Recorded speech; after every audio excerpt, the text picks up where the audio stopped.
Colmeiapodcast.com.br apresenta Verifica, o podcast da Lupa, a primeira agência de fact-checking do Brasil.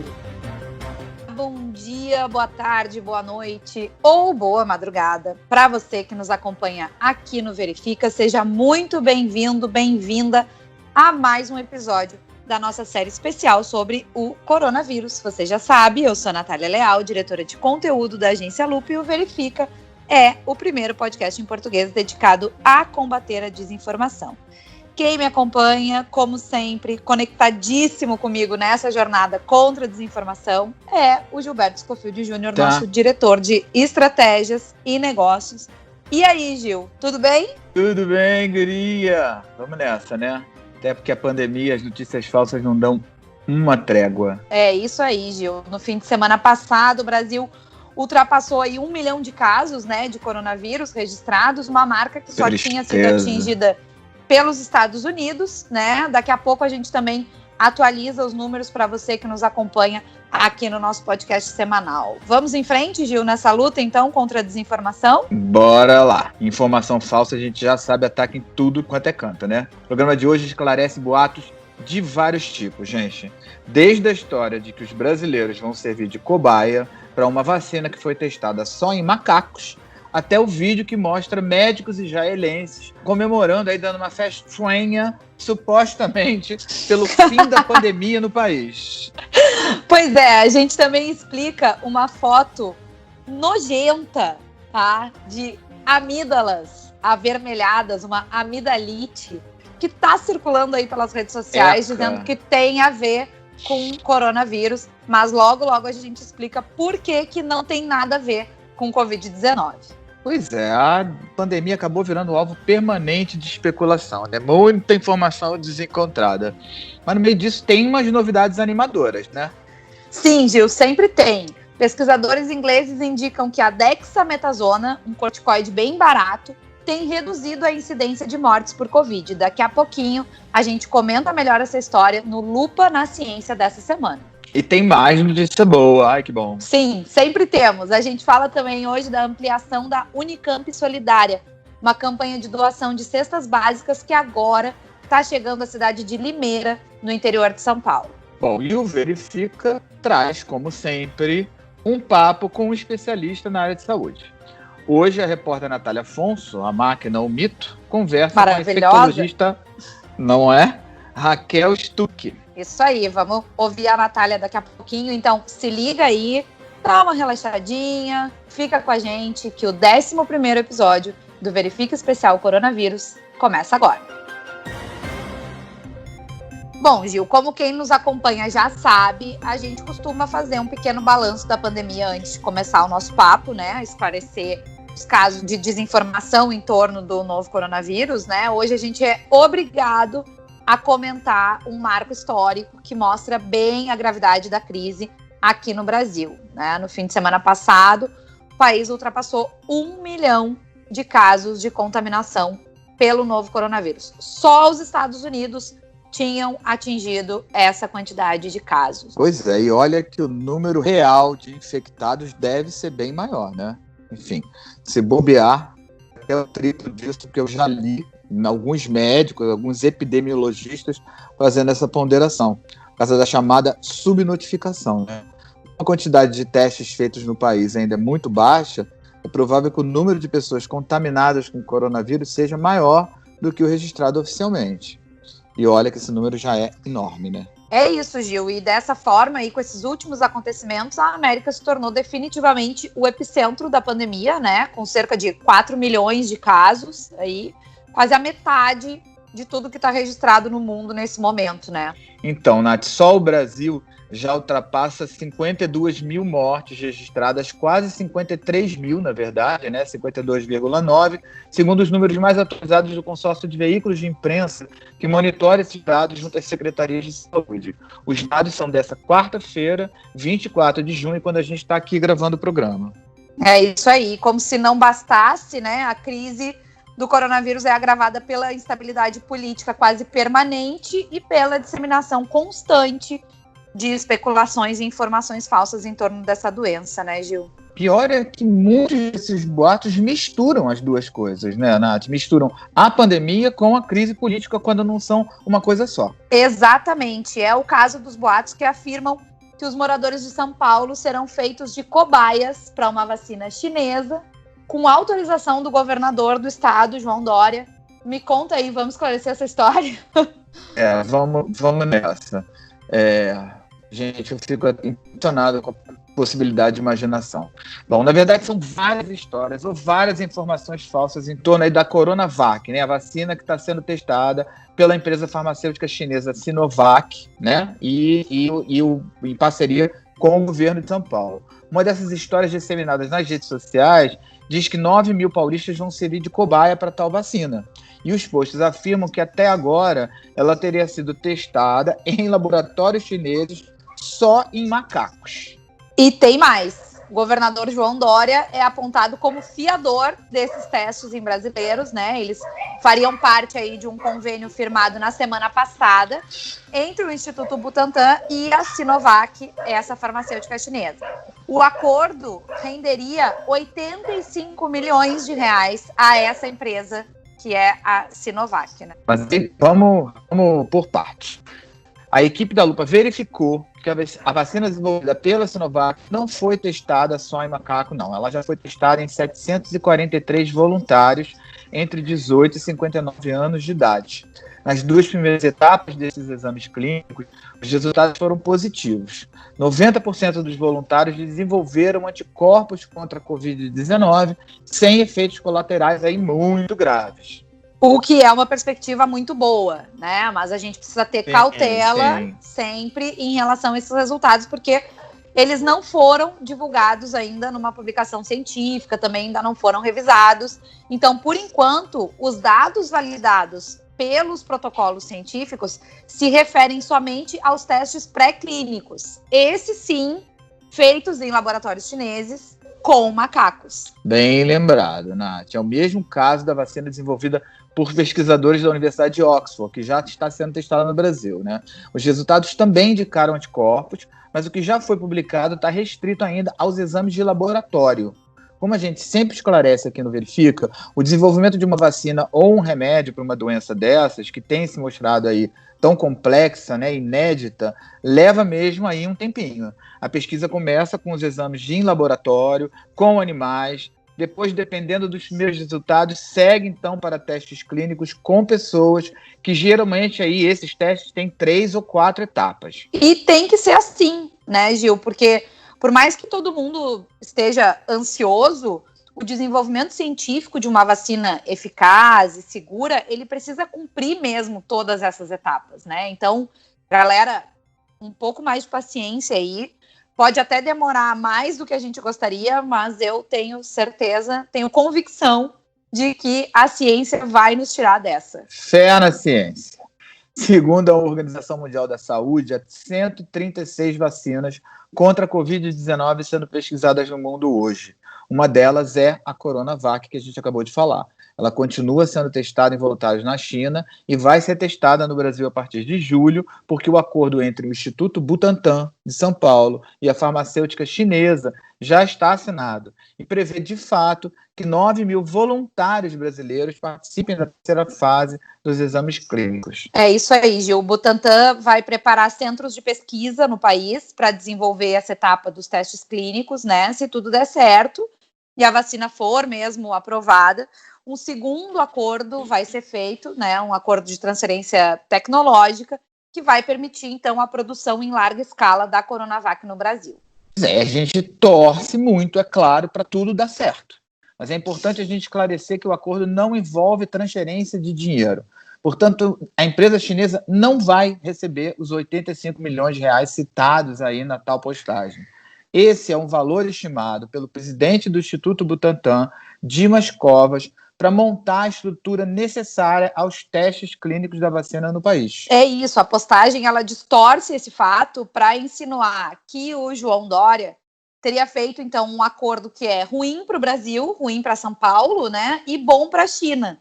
E isso tem a ver, é claro, com a polarização política. A gente sabe que tanto o governador de São Paulo quanto o país asiático representam aí inimigos, né, para os apoiadores mais exaltados do presidente Jair Bolsonaro. Infelizmente, isso se reflete em muitos ataques e boatos relacionados aos chineses e ao Dória, né, em particular, nas redes sociais, né? Ainda nesse caso do acordo para o teste da vacina no Brasil, tem circulado na internet que o governador havia assinado o convênio em agosto do ano passado, ou seja, insinuando que ele já sabia que viria o coronavírus em agosto do ano passado.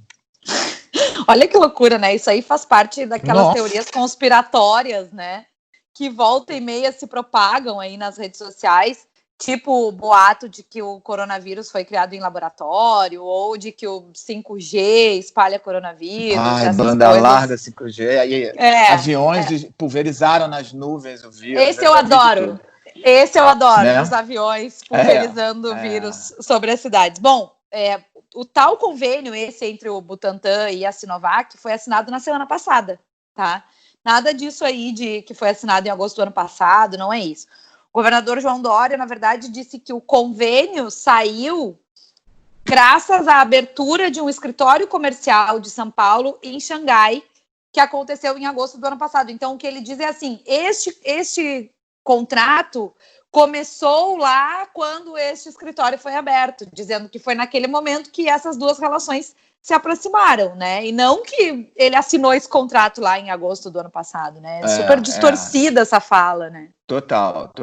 Uma coisa é você abrir um escritório comercial e aí aproximando, né, atores dos dois países, e aí essa questão da coronavírus agora, eu não diria que foi uma oportunidade, porque eu acho que não é essa a palavra, mas é o momento, então, já que existe um escritório comercial, de você ter um palco para firmar um acordo como esse.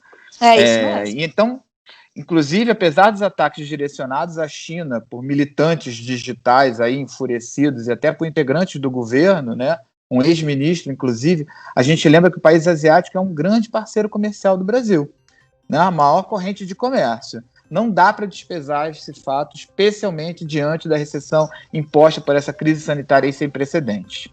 É isso mesmo, muito bem lembrado, Gil. Mas, infelizmente, né, o negacionismo segue por aí, segue atirando para todos os lados. E um dos casos mais recentes é o vídeo que associa a comemoração de médicos israelenses ao fim da pandemia naquele país. Outro absurdo, né?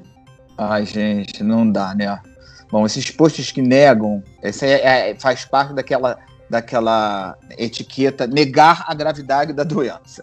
Né? Então, assim, são aqueles posts que negam a seriedade da pandemia e para mim, acho que chega a ser assim, tipo, criminoso. Claro que todos nós sonhamos com a vitória sobre o coronavírus, com a redução contínua das contaminações, aí, das mortes, o fim do confinamento, enfim, todo mundo quer voltar à vida cotidiana que era pré-pandemia, né? Quem não quer ansiosamente tudo isso? Mas daí você negar os fatos, a negação da gravidade da crise, isso dificulta ainda mais a saída do pesadelo. A comemoração dos profissionais do Centro Médico Sourasky, em Tel Aviv, não tem nada a ver com uma suposta erradicação da Covid-19 em Israel. Os médicos, na verdade, Gil, eles estavam antecipando uma cerimônia de comemoração da Páscoa judaica, né? Israel soma quase 21 mil casos confirmados de coronavírus, 306 mortes por Covid-19. Embora esses números, claro, ainda mais se comparados com a nossa realidade brasileira, pareçam baixos, né? A pandemia não está controlada, tá, em Israel, e a quantidade de infectados, embora tenha caído em maio, ela está crescendo, voltou a crescer em junho, então não tem controle nenhum, não tem motivo de comemoração, né? É verdade.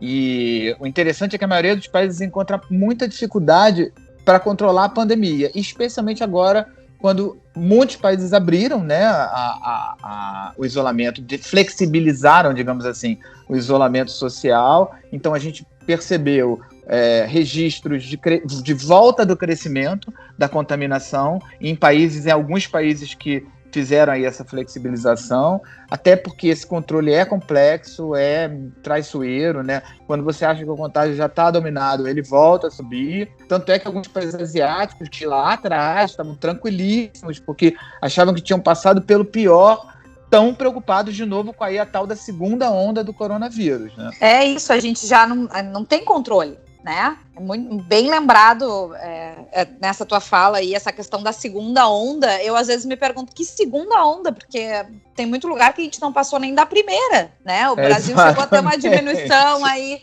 de mortes em algum momento, mas agora a gente está vendo todo dia mais casos, enfim, né? Mais mortes sendo registradas. Acho que foi terça-feira, a gente teve o segundo maior número de mortes em 24 horas no país, né? Então, me parece que a gente ainda não saiu da primeira onda. Então, isso mesmo. É muito irresponsável, né? Algumas ações que a gente está vendo aí. Bom, sobre isso, sobre medidas de isolamento, sobre questões relacionadas à quarentena e tudo mais, eu lembro que você que está aí nos acompanhando do outro lado, encontra informações lá no nosso site, no www.lupa.news. Todas as checagens que a gente faz estão por lá e também nas nossas redes sociais. Vamos para mais um caso, então, companheiro? Bora lá. Afinal, a gente está aqui para isso, né? Bom, tem uma história bizarra circulando na internet de que o coronavírus ataca as amígdalas. Gil, eu fico impressionada como as amígdalas são um assunto muito interessante na ciência, assim, né? E estão sempre envolvidas em controvérsias, porque era muito comum há um tempo atrás se recomendar que se tirasse as amígdalas, né? Na minha família todo mundo fez cirurgia, todo mundo tirou. Eu não tenho. Tu não tem? Eu tenho, eu já tive 500 amidalites em toda a minha vida, assim, eu tenho toda hora, mas eu nunca tirei, nunca foi recomendado, assim, porque durante o período, né, da vida, a orientação médica mudava. Primeiro deveria tirar, depois não deveria, e aí a minha mãe foi deixando, enfim, e eu ainda tenho esse problema. Bom, fora os nossos problemas com as nossas próprias amígdalas, né, o que a gente tem para dizer hoje sobre isso é que está circulando nas redes sociais uma foto que é de uma amidalite, né, ela retrata as amígdalas avermelhadas, assim, e essa foto está acompanhada de um texto atribuído a um médico que relaciona essa vermelhidão da garganta a um sintoma da Covid-19. Só que não é bem isso, né, Gil? Não tem nojento. A imagem das amígdalas. Pois é, as imagens nojentas dessas amígdalas e a doença causada pelo coronavírus. A foto não é de um paciente com Covid, até porque ela foi tirada, olha só que loucura, em 1958. Tem noção disso? Muito a capacidade tempo. de ressurreição de uma imagem. De se transformar numa desinformação, assim, né? Meu Deus, 1958 é muito tempo. Não tem o menor sentido isso. Ela indica uma infecção causada por uma bactéria do tipo Streptococcus, na verdade. A imagem está disponível na biblioteca do Centro de Controle e Prevenção de Doenças dos Estados Unidos. É isso aí, Gil. E também vale a gente ressaltar aqui que os exames científicos têm mostrado que a amidalite, né, a infecção das amígdalas, ela não é um sintoma comum da Covid-19. Ou seja, as pessoas com a doença não costumam ter dor de garganta forte. Então, mais um indício de que não tem nada a ver, né? Pois é, por falar em exame científico, está na hora do Lupa na Ciência, né, guria? É isso aí. Você me diz uma coisa, tu já ouviu falar de dexametasona? Olha, vou ser franco aqui. Nessa pandemia eu até tenho ampliado bastante o meu vocabulário de remédios e procedimentos. Mas nesse aí eu não estou ligando bem o nome da pessoa, não. Pois guarde este nome, tá? Fica com ele, porque ele carrega a esperança de reduzir em 1/3 as mortes por Covid-19. A dexametasona é um corticoide barato que ajuda a regular o sistema imunológico, tá? Então, pesquisadores de Oxford comprovaram que o medicamento combate as respostas exageradas que o nosso corpo dá na presença do coronavírus.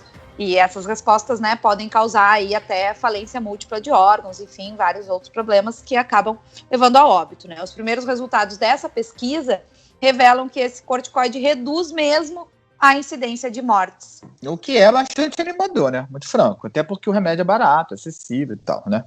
É isso mesmo, Gil. A dexametasona ela é aprovada para uso clínico desde 1961, ou seja, um corticoide bem antigo, né? É muito usada para combater crises asmáticas, alergias, doenças de pele, coisas desse tipo. Está disponível em vários países, mas não é recomendável sair correndo agora para a farmácia para comprar a dexametasona, porque ela não previne o coronavírus, tá? A pesquisa mostra que a dexametasona só tem impacto em casos graves e, como qualquer medicamento, deve ser administrada somente sob supervisão médica, né? Muito bem. Agora me diz o seguinte, essa pesquisa já foi publicada em revista científica? Ainda não, Gil. Os dados, na verdade, que levaram a esses resultados animadores aí, que a gente comentou, não foram publicados em revistas científicas de peso, também ainda não foram revisados, tá? Por outros cientistas, como normalmente é feito. Eles foram divulgados parcialmente por uma opção aí dessa equipe que coordenou o estudo, porque eram realmente muito animadores, mas esse é um motivo pelo qual a gente ainda não pode sair por aí comemorando esses resultados, tá? Pois é. Como a gente já lembrou aqui, ciência exige muita pesquisa, muito tempo de pesquisa, né? Bom, bora seguir nessa onda científica e chamar ela, sempre ela, a nossa repórter querida Natália Afonso. A cada semana, você que acompanha o Verifica já sabe, ela conversa com uma especialista ou um especialista na área da saúde. É isso aí. Hoje o nosso papo é com a infectologista Raquel Stuck. Então, chega mais, Natália, conta pra gente. Tudo bem aí? Oi, Nath. Oi, Gil. Para tirar algumas dúvidas dos nossos ouvintes sobre o Covid-19, conversei essa semana com a infectologista Raquel Stuck. Ela é professora da Faculdade de Ciências Médicas da Universidade Federal de Campinas e consultora da Sociedade Brasileira de Infectologia. E a primeira pergunta que eu fiz foi sobre pacientes assintomáticos. Uma ouvinte da Lupa perguntou se era possível um paciente assintomático morrer de falta de ar. Morrer de falta de ar assintomático pelo Covid, não. Ele pode ter uma falta de ar por asma, por alguma outra coisa. Mas o assintomático, ele não tem sintoma nenhum e ele não tem nenhuma manifestação, nenhum acometimento pelo vírus. Então, essa possibilidade de morrer de falta de ar sem sintomas e essa falta de ar ser pela Covid não existe. Existe uma diferença também entre o termo assintomático e pré-sintomático, né? As pessoas que vão em algum momento... O assintomático não desenvolve os sintomas e o pré-sintomático, ele em algum momento vai desenvolver. Eu acho que as pessoas às vezes confundem um pouco os termos e acho que isso que aconteceu nessa pergunta dessa ouvinte. Mas mesmo assim, quer dizer, o assintomático é aquele que confirmou a presença do vírus e nunca teve sintoma. O pré-sintomático é aquele que tem o vírus e que não tem nenhum sintoma e 2, 3 dias depois terá sintoma. Então, para quem depois apresenta sintoma, dependendo da intensidade dos sintomas, da resposta do organismo dele a esta infecção, ele pode vir a ter um comprometimento pulmonar importante, mas aí ele já tem sintoma disso. A segunda pergunta é sobre uma máscara, sobre as máscaras. É verdade que crianças de 2 anos não podem usar máscara? Elas não devem usar máscaras porque a criança de 2 anos ela tem uma dificuldade, e o reflexo dela, caso ela respire mais fundo, alguma coisa assim, e a máscara chegue a dificultar a entrada do ar pela narina, o reflexo dela não é bom para acomodar a máscara de novo.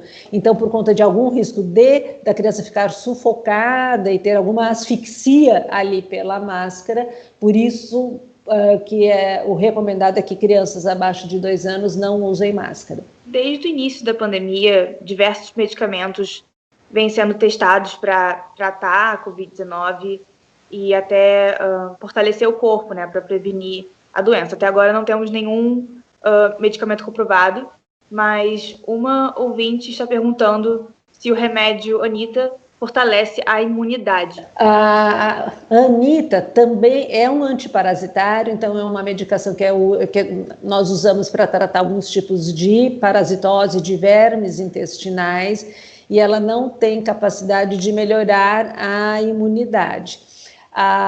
Existe o que foi visto em laboratório é que a Anita pode inibir a multiplicação dos vírus, então o vírus poderia morrer. Isso no laboratório. Existem estudos ainda em andamento para ver se realmente nas pessoas e na vida real isso aconteceria. Por enquanto, a gente ainda não tem nenhum resultado falando que realmente em vivo isso acontece. A gente sabe, por exemplo, só para ilustrar, que a Anitta, no laboratório, ela também é capaz de inibir a replicação do vírus da hepatite C. Então, agora, o que a gente viu, nós chegamos, quando não tinha tratamento eficiente para a hepatite C, a gente até chegou a usar a Anitta como no desespero para ver se em vivo ela poderia, né, reproduziria o que a gente viu no laboratório, ou seja, matou o vírus no laboratório, vai matar o vírus da hepatite C também. E, infelizmente, isso não aconteceu. Então, apesar de ter ação no laboratório, na vida real não teve ação. Em relação ao coronavírus, ainda estamos aguardando esses resultados, não temos ainda nada que comprove que realmente mate o vírus para quem está doente. Essa semana conversei com a infectologista Raquel Stuck, consultora da Sociedade Brasileira de Infectologia e professora da Faculdade de Ciências Médicas da Universidade Estadual de Campinas. Obrigada, Nath. Na próxima semana a gente te espera de novo. Obrigada também à infectologista Raquel Stuck pelo papo esclarecedor. E se você que está nos ouvindo tem dúvidas sobre o novo coronavírus, manda suas perguntas lá para o lupa@lupa.news ou vai lá no nosso Instagram, que a gente sempre deixa aberto um espaço para você fazer as suas perguntas lá, tá? Pois é, corre lá para que a gente continue trazendo esse papo que ajuda a clarear as coisas aí, amenizar toda essa crise, né? Por falar nisso, está na hora da boa notícia da semana, né, Nath? Isso aí, a novidade que a gente está trazendo hoje reforça a rede de solidariedade aí que une universidades, ONGs e empresas para ajudar famílias que estão sendo duramente atingidas pela pandemia, né? Famílias que têm perdido renda, saúde, pessoas queridas e tudo mais, né? A campanha de doações de cestas básicas Unicamp Solidária faz parte dessa corrente. Ela era inicialmente restrita a Campinas, mas agora também está se estendendo a Limeira, que é outra cidade do interior de São Paulo. Então, se você tem dúvida, busca aí Unicamp Solidária, que você vai achar e pode saber, e vai ficar sabendo aí como contribuir. E você que nos acompanha toda semana aqui no Verifica, encontra mais informações sobre essa campanha no site lá da agência Lupa, o www.lupa.news. E com essa boa notícia a gente vai começando a finalizar o nosso 11º episódio do Verifica Especial Coronavírus, mas a gente não pode se despedir sem dar pelo menos uma dica, uma ou duas dicas aí para nosso ouvinte, para nossa ouvinte, enfrentar melhor essa quarentena interminável. Não é mesmo, Gilberto? Lembrou muito bem. Então bora lá. Uma dica de cada, porque a gente já se estendeu muito aqui nessa conversa. Vamos rapidinho hoje. Vamos rapidinho, que a gente já perdeu muito tempo. O que você sugere, guria? Seriado, filme, livro, o que é?